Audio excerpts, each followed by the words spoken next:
this. Today, I want to talk about this. Love. Love is what I want to talk about today. Why? Because we are going into a week that we need to remember love.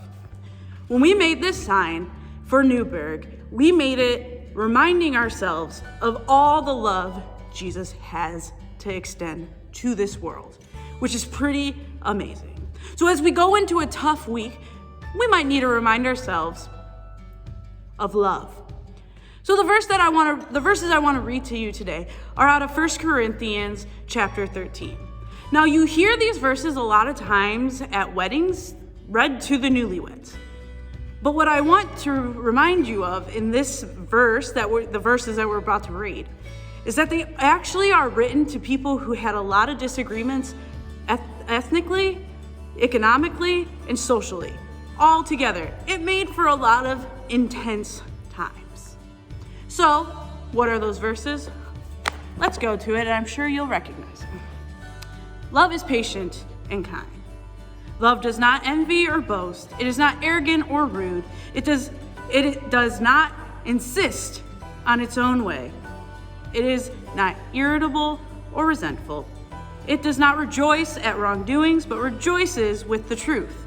Love bears all things, believes all things, hopes all things, endures all things. Loving our neighbors requires grit, humility, and patience. That's what we learn from those verses. That's why Paul added the following virtues to make love possible. Walk in the manner worthy of the calling to which you have been called, with all humility, gentleness, with patience, bearing with one another in love. That's Ephesians chapter 4, verses 1 and 2. Love.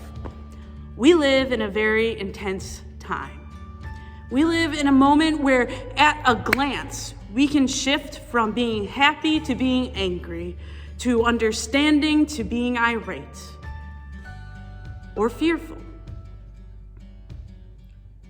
We live in a moment where sometimes loving each other is just the hardest part of the day. Love.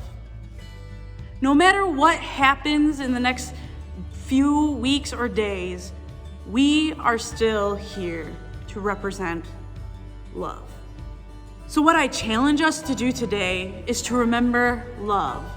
And this is not just for today, but the days and the weeks to come, is to remember love. And whatever happens this week, we know that God's love is unchanging, unending, and it's always there.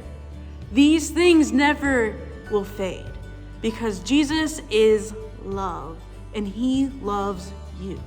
Whoever you are, wherever you are, he loves you. And that is what we need to remember, that he loves you and your neighbor, your brother, your sister, your dog, your cat, your guinea pig, whatever it might be. Love is the basis for how we move forward. Because whatever happens this week, the mission of building God's kingdom is here for us to fulfill still. And we do that through love.